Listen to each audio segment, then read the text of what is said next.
नमस्कार, मैं हूं आपके साथ मोनिका गुप्ता और आप देख रहे हैं हर खबर बुलेटिन की शुरुआत करेंगे खास खबरों के साथ। चंडीगढ़ में मुख्यमंत्री मनोहर लाल ने प्रेस कॉन्फ्रेंस की। सीएम ने प्रेस वार्ता के दौरान प्रदेश में सड़क शिक्षा पर चर्चा की। सड़कों के जाल को लेकर महत्वपूर्ण बताते हुए सीएम ने उस पर चर्चा की और क्या कुछ कहा, आपको सुनाते हैं। मैं सड़कों का विषय आपके सामने रखूंगा कि हमारी सड़कें, जैसे मैंने बताया कि 5-6 डिपार्टमेंट हैं, PWD, HSMB, urban local bodies, HSIDC, HSVP, town country planning और एक है नेशनल हाईवे। लेकिन नेशनल हाईवे का काम हमारे पास नहीं होता, वो सब national highway authority of India वो उसको देखती है और वो हमारे बहुत अच्छे काम चल रहे हैं। उसके बारे में कई बार बता चुका हूं मैं कि इसमें 850 किलोमीटर की सड़कें हैं और कुल सड़कें हैं ये 313, जिस पर लगभग 425 करोड़ रुपया खर्च आएगा। मार्केटिंग बोर्ड की सड़कें सामान्यतः जो वहां फीस आती है, मार्केट फीस, उसी में से बनाई जाती हैं, क्योंकि अभी पिछले 2-3 वर्षों से ये जो फीस आने का क्रम है ये थोड़ा कम हुआ है। कुछ तो 3 कानूनों के कारण से, कुछ हमने उसमें रेट कम कर दिए और कुछ एमएसपी से रेट ज्यादा मिलने के कारण से बिक्री मंडियों से बाहर होने लगी, तो उसके कारण से स्वाभाविक है मार्केट फीस उसमें से पिछले 3 साल कम आई है। फिर भी हमने कहा कि इन सड़कों को सबको बनाएंगे।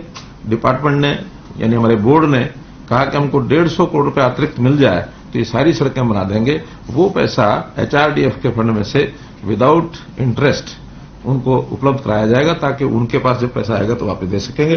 तो ये सब कुछ तो सड़कें 31-3-23 तक इसमें कंप्लीट हो जाएंगी, जो भी वर्तमान में चल रही हैं और जिनके भी टेंडर जारी हो गए हैं, जिसकी स्वीकृति अब होगी। और जो सब विचाराधीन जो आगे के काम जो मैंने बताए हैं 31-3-24 तक, यानी मार्केट कमेटी की कोई नई सड़क 31-3-24 के बाद बचेगी नहीं। किसी भी गांव का रास्ता जो मार्केटिंग बोर्ड के साथ, मंडी के साथ जोड़ना है। हाँ, कुछ नई मंडियां बनेंगी, उसके लिए हो सकता आवश्यकता पड़े, लेकिन वर्तमान में जो मंडी स्ट्रक्चर है उसके हर गांव तक की अप्रोच 31-3-24 तक हम सड़कें कंप्लीट कर देंगे। अब जो नई सड़कें बनेंगी, वो जो पहले हमारी जो मेथोडोलॉजी है, उन सड़कों का जो प्रकार है वो डब्ल्यूबीएम को क्या कहते हैं, वाटर बॉर्न।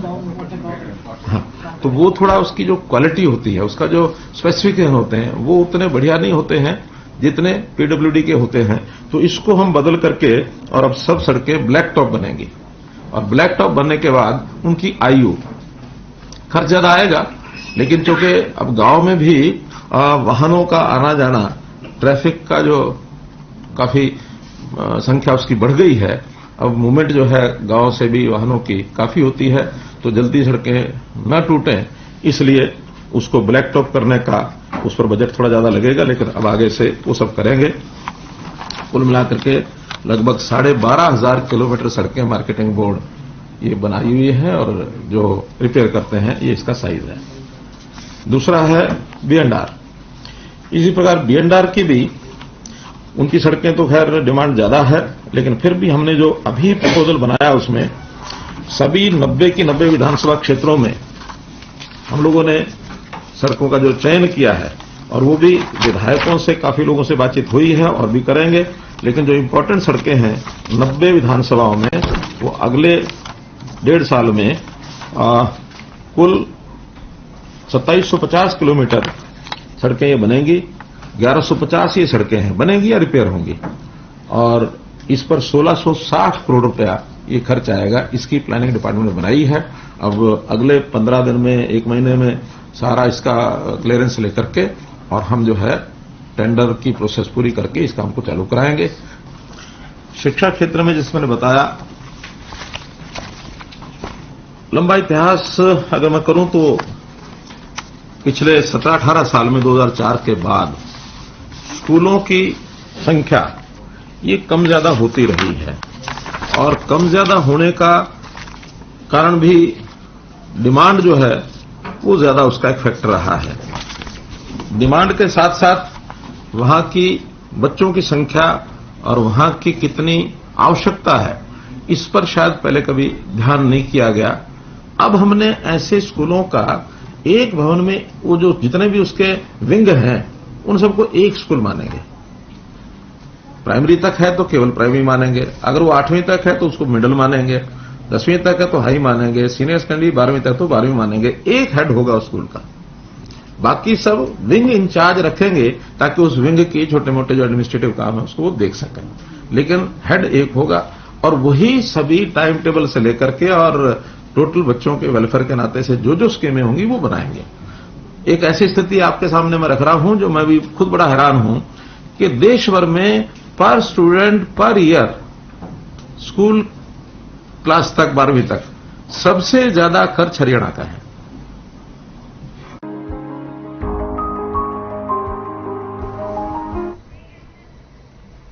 सोनाली फोगाट के शव का गोवा में पोस्टमार्टम किया गया, जिसकी रिपोर्ट में सामने आया कि सोनाली के शव पर चोट के कई निशान थे। वहीं शरीर में जहर की बात रिपोर्ट में सामने आई है। तो वहीं गोवा के डीजीपी ने बताया कि मामले में हत्या की एफआईआर दर्ज कर ली गई है। अब गोवा पुलिस हत्या के एंगल से पूरे मामले की जांच करेगी। हालांकि परिवार अभी भी लगातार सीबीआई जांच की मांग कर रहा है। तो वहीं सीएम मनोहर लाल ने भी कहा कि अगर परिवार सीबीआई जांच चाहता है तो मामले की सीबीआई जांच करवाई जाएगी।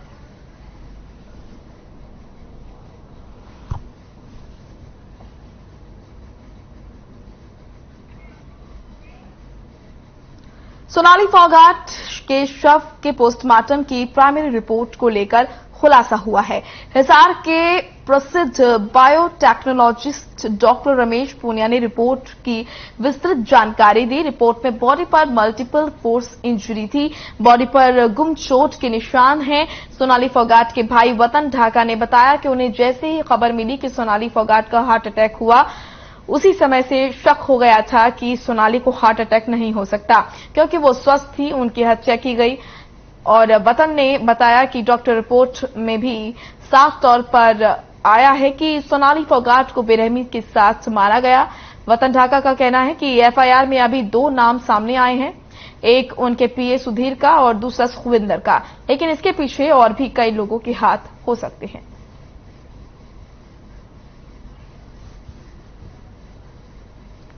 पूरी बॉडी के ऊपर इंजरी है, लेकिन जो गोवा मुख्यमंत्री और जो गोवा पुलिस महानिरीक्षक डीजीपी अपने बयान दे रहे थे कि ये नेचुरल डेथ है, वो अब किस मुंह से अपने इस परिवार का सामना करेंगे जो जिसने अपना सब कुछ खो दिया। बेटी ने अपनी माँ खो दी, बाप पहले खो दिया था, माँ ने अपनी बेटी खो दी। पहले दिन से कह रहा हूं कि ये एक नेचुरल डेथ नहीं है, मैं पहले दिन से कह रहा हूं। और मैं सबसे पहले मैंने इस मुद्दे उठाया था भी इसमें रहस्यमयी और संदेहास्पद है, और वो आज की पोस्टमार्टम रिपोर्ट में साफ उजागर हो गया कि उसकी बॉडी पे मल्टीपल फोर्स इंजरी थे। उसको किस ढंग से मारा गया है? बस मेरा तो यही कहना है, अब उनको अरेस्ट तो कर लिया, लेकिन पूरी अच्छी तरह जांच होनी चाहिए, सीबीआई जांच होनी चाहिए। हरियाणा सरकार से बाहर से भी उन्होंने किसके कहने पे किया, क्यों किया उन्होंने। पोस्टमार्टम रिपोर्ट में आगे हत्या है। देखो मैंने देखी नहीं ऐसी, कोई पता नहीं मैंने उन्होंने क्या स्पीच दिया है, क्योंकि मैं तो यहीं बैठा हूं ना, तो मैं फोन देख रहा हूं। जैसे आप लोग आ रहे हैं वैसे हम बता रहे हैं, बोल रहे हैं बस। तो ये हर खबर भी लगातार सोनाली की मौत से जुड़े सवाल उठा रहा है। हर खबर के महत्वपूर्ण सवाल कुछ इस प्रकार हैं। सोनाली फोगाट को किससे डर था? हर खबर के महत्वपूर्ण सवाल। सोनाली के परिजनों को उसके पीए पर शक क्यों है? सोनाली के परिजनों के आरोप कितने सही हैं? और क्या सुधीर ने किया सोनाली का ब्रेन वॉश? ये महत्वपूर्ण सवाल। परिजनों को गोवा पुलिस पर आखिर विश्वास क्यों नहीं है? क्या सोनाली के परिजनों को इंसाफ मिलेगा? सोनाली के फार्म हाउस से किसने चोरी की? आपको बता दें कि सोनाली के फार्म हाउस से लैपटॉप और मोबाइल चोरी किए गए। आखिर वो किसने गायब किए? क्या सबूत मिटाने की कोशिश की गई? क्या सीबीआई जांच से ही सुलझेगी मौत की मिस्ट्री?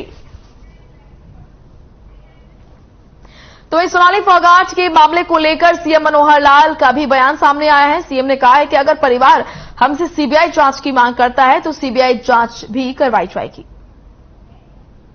हमारा कोई उसमें, अगर परिवार के लोग आके हमको लिख के देते तो परिवार के लोग जैसा कहेंगे वैसा हम करेंगे, क्योंकि ये चीज हमने तो उसकी इन्वेस्टिगेशन के लिए अपना एक विषय रखना है। हमारा कोई उसमें अगर परिवार के लोग आके हमको लिख के देते तो चलता। सोनाली फोगाट के फार्म हाउस पर शोक प्रकट करने आए पूर्व राज्यसभा सांसद सुभाष चंद्रा ने विवादित बयान दिया है। उन्होंने कहा कि ऐसे हर मामले की सीबीआई जांच करने लगे तो पूरे देश की पुलिस को सीबीआई में ही बदलना होगा। फोगाट एक अच्छी महिला कर्मठ कार्यकर्ता थी भारतीय जनता पार्टी की। बड़ी मेहनत करती थी आदमपुर इलाके में। जब से वो टिकट वगैरह मिला, बाकी उनकी बेटी के साथ मेरी पूरी संवेदनाएं हैं। क्या कारणों से देहांत हुआ क्या नहीं हुआ वो तो पोस्टमार्टम की रिपोर्ट में कुछ न कुछ आया होगा। सीबीआई इंक्वायरी कहाँ कर पाएगी? हर एक मैटर में सीबीआई अगर इंक्वायरी करने लगेगी तो पूरी पुलिस सीबीआई में कन्वर्ट करनी पड़ेगी देश में। सोनाली फोगाट की मौत पर हिसार की हरियाणा बाल कल्याण परिषद की चेयरपर्सन ज्योति बेंदा का बयान सामने आया है। ज्योति बेंदा सोनाली फोगाट के परिवार से मिलने पहुंची। वहां उन्होंने बेटी यशोधरा से बातचीत की और उसका हौसला बढ़ाया। ज्योति बेंदा ने कहा कि सोनाली फोगाट की मौत पर परिवार ने सीबीआई जांच की मांग की है तो हम परिवार के साथ हैं। इस मामले पर ज्योति बेंदा सरकार से भी बातचीत करेगी और सीबीआई जांच के लिए आग्रह करेंगी। ज्योति बेंदा ने सोनाली की बेटी से भी बात की और उसका पूरा समर्थन किया। ज्योति बेंदा ने कहा कि भारतीय जनता पार्टी उनके साथ खड़ी है।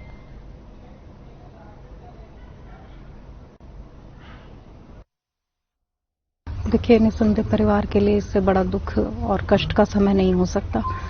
और बिटिया से मैं मिली हूँ, बिटिया को हौसला बढ़ाया है, बिटिया को हर कदम पे साथ देने का वादा और बच्ची को कहा है कि अपनी हिम्मत बनाए रखे। आज बेटी कल से बेहतर दिख रही है। बिल्कुल, आज मैंने बेटी से जब बात की, आज वो बहुत ज्यादा तो नहीं बात कर पाई है, लेकिन बिल्कुल हमारा वादा है कि जहां भी उसको जरूरत होगी और जहां भी प्रशासक की जो भूमिका होगी, हम हर कदम पर उसके साथ खड़े हैं।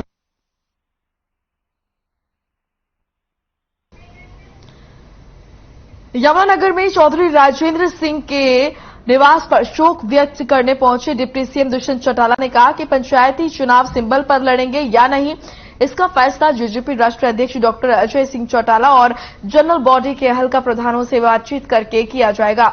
उन्होंने कहा कि वैसे यह फैसला दोनों पार्टियों को मिलकर लेना है।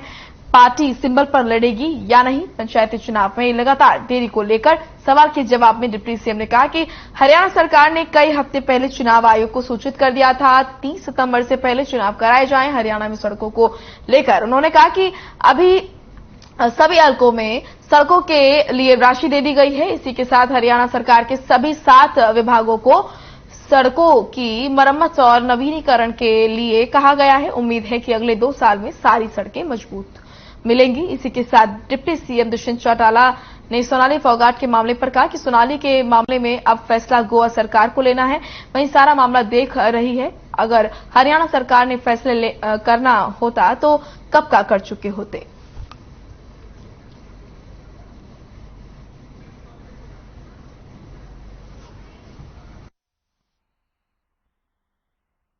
इसी के अंदर ये फैसला डॉक्टर अजय सिंह चौटाला जी को छोड़ दिया कि वो जनरल बॉडी के सभी हल्का प्रधानों को बुलाकर उनसे चर्चा भी कर लें और चर्चा करके जो निर्णय लेंगे पीएससी और जो हमारी इलेक्शन कमेटी है वो उसके ऊपर सहमति। डाटा के साथ बोलना चाहूंगा कि हरियाणा पहले से ज्यादा इस ड्रग एडिक्शन के प्रति इम्प्रूवमेंट दिखी। आप राजस्थान का डाटा उठा के देखो, पंजाब का डाटा उठा के देखो, इवन हिमाचल का डाटा उठा के देखो।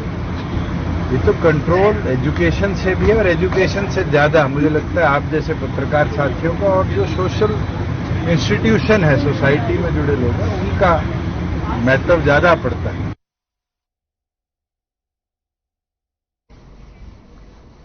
प्रदेश के परिवहन मंत्री ने अमृता हॉस्पिटल के बारे में कहा कि इस हॉस्पिटल से पूरे देश और प्रदेश के लोगों को फायदा मिलेगा। वहीं प्रदेश में नई बसों को लेकर कहा कि 6 महीने के अंदर करीब 2000 नई बसों को शामिल किया जाएगा। सोनाली फोगाट के निधन पर परिवार की तरफ से इंसाफ की मांग के सवाल पर परिवहन मंत्री ने कहा कि उनके जाने से सभी को दुख है और हम सभी उनके परिवार के साथ हैं। उनके परिवार के लोग जो चाहेंगे सरकार के द्वारा वही कार्रवाई की जाएगी और कहा कि पोस्टमार्टम रिपोर्ट आने के बाद ही सच सामने आ पाएगा।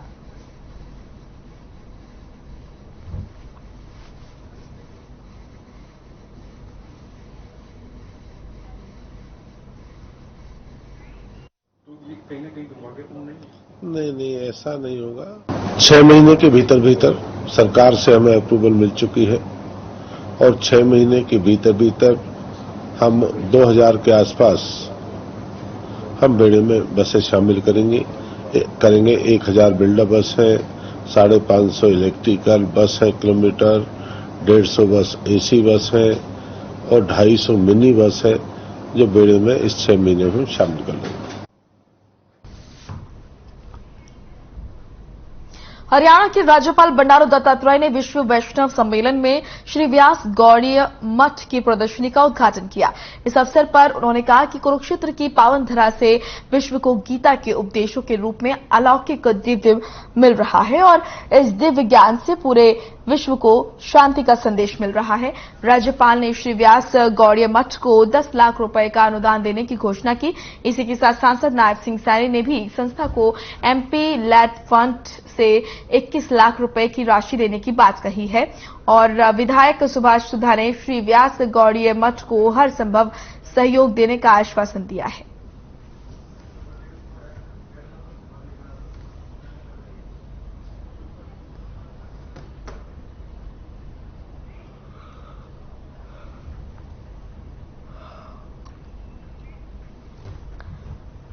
तो कुरुक्षेत्र से तस्वीर आप देख रहे हैं। गौड़ीय मठ की प्रदर्शनी का उद्घाटन किया गया। प्रदेश के राज्यपाल ने इसका उद्घाटन किया। मठ को 10 लाख रुपए देने की घोषणा की गई। राज्यपाल बंडारू दत्तात्रेय तस्वीरों में आप देख सकते हैं वहां पहुंचे और मठ को 10 लाख रुपए देने की घोषणा भी की।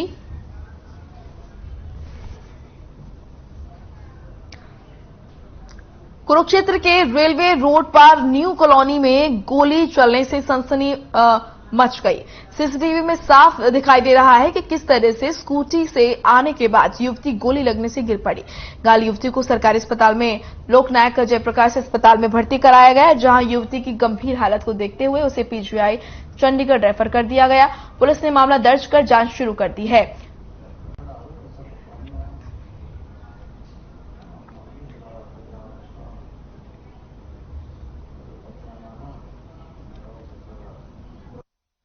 एक लेडी चोट से आई थी, उसका सीटी स्कैन कराया तो उसमें गोली आई थी।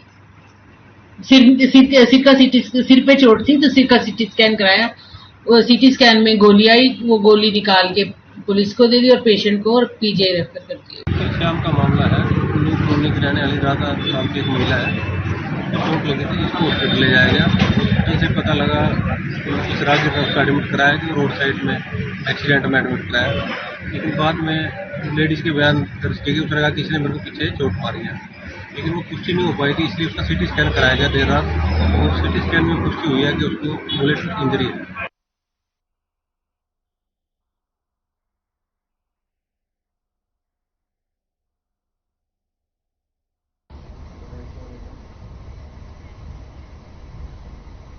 इंद्री में लंबी बीमारी को लेकर पशुपालन विभाग पूरी तरह से मुस्तैद है और पूरे प्रदेश में कई डॉक्टरों की टीम ने पशुओं को वैक्सीन लगाई है। साथ ही पंचकूला से भादसौ गांव में आए deputy director doctor Virendra Singh Rathi ने दौरा कर पशुओं के बारे में जानकारी हासिल की।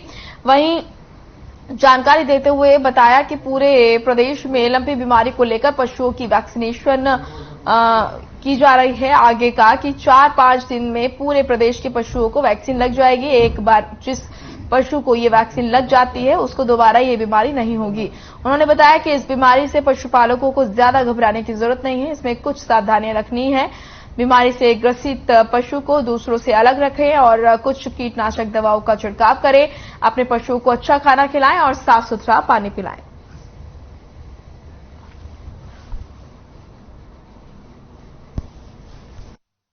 आज करनाल डिस्ट्रिक्ट में ये अलग अलग जगह पे हम हमारी वैक्सीनेशन की टीम जो कल हमारे सभी वैक्सीन अवेलेबल होगी थी हर डिस्ट्रिक्ट के अंदर। तो टोटल पॉपुलेशन हमारी 19 लाख के लगभग है एनिमल्स की, 43,000, और 20 लाख के लगभग ऑलरेडी हम वैक्सीन प्रोक्योर कर चुके हैं और सारी हर जिले में हर डिस्ट्रिक्ट पे कल हमारे पहुंच गई थी। और आज सुबह से ही और कुछ जगह पे कल शाम से ही मास कैंपेन जो गोट पोस्ट वैक्सीन का शुरू हो गया।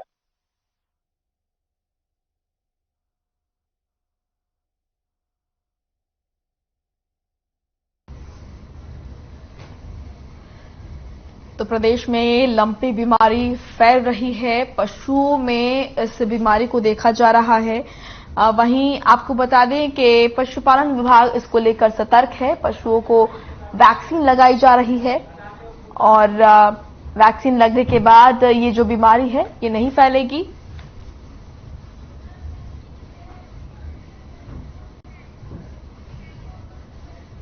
कैथल में राज्य मंत्री कमलेश ढांडा के निवास स्थान के बाहर सैकड़ों की संख्या में किसान पहुंचे। किसानों ने पुलिस के साथ धक्का मुक्की करते हुए बैरिकेडिंग को तोड़कर निवास स्थान के आगे प्रदर्शन शुरू कर दिया। आपको बता दें कि सैकड़ों की संख्या में इकट्ठे हुए किसानों ने जैसे ही राज्य मंत्री निवास की ओर बढ़ना शुरू किया, पुलिस ने बैरिकेडिंग कर रोकने की कोशिश की। इस बीच में पुलिस और किसानों के बीच में लंबे समय तक धक्का मुक्की हुई और आखिर में किसानों ने बैरिकेड को तोड़कर राज्य मंत्री के निवास स्थान के मुख्य गेट पर पहुंच गए। आपको बता दें कि इस बीच बड़ी संख्या में जिला पुलिस के कर्मचारी भी तैनात थे, लेकिन किसानों के द्वारा बैरिकेडिंग पर हुई धक्का मुक्की के आगे वो उन्हें रोकने में नाकामयाब रहे। किसान नेता महावीर चहल ने बताया कि सरकार शिक्षा का खात्मा करने के लिए सरकारी स्कूलों को बंद कर रही है। अगर सरकारी स्कूल बंद हो जाएंगे तो प्रदेश का भविष्य अंधकार में चला जाएगा।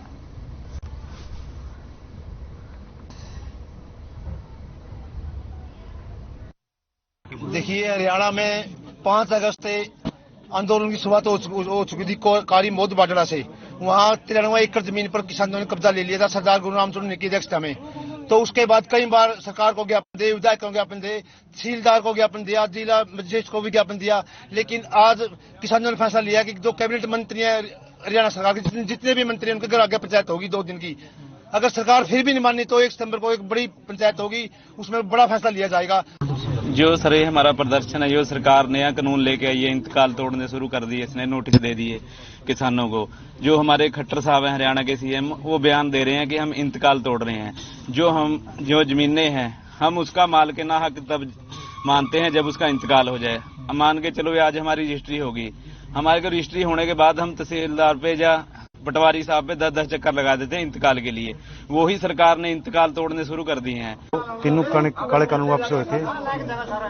उसने तोमर जी ने ये कहा था भाई एक कदम पीछे ही हटाया, पीछे नहीं देंगे। अब ये सारी सामला जमीन खोस कर किसानों से कंपनियों को देंगे, ताकि वहां पर बड़ी बड़ी कंपनियां आएंगी और आसपास के जो लैंड बैंक बना रखे वो भी जमीन खरीदे जाएंगे, बड़ी बड़ी कंपनियों को फायदा होगा। चलिए फिलहाल इस बुलेटिन में इतना ही। आप देखते रहिए हर खबर। नमस्कार।